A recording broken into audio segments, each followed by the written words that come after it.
έρευνα του Ζωνιανού το χωράφι. Ναι.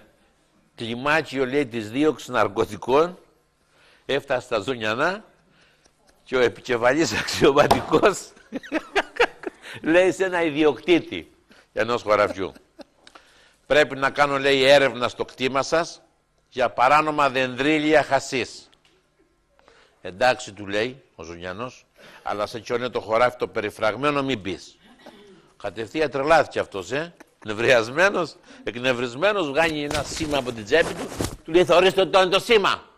Με τούτο είναι το σήμα, μπορώ να μπω όπου θέλω, σε όποιο χωράφι θέλω, τι ώρα θέλω. Το κατάλαβες? Δεν θέλω αντιρρήσεις. Έχεις ένα κατανοητός. Ο άλλος σήκωσε τα χέρια, χαμογέλασε και έφυγε.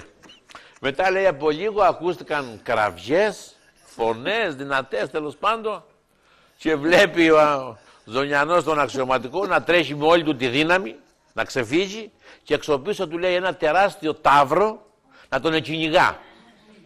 Βήμα, λέει, προς βήμα, ο ταύρος εκέρδιζε έδαφος και ήταν προφανές ότι θα τον έφτανε. Πήγε, λέει, στην άκρη εκεί στο φράχτη και του φώναξε του αξιωματικού με όλη του τη δύναμη. Ο Ζωνιανός. Το σήμα δείξε του, το σήμα!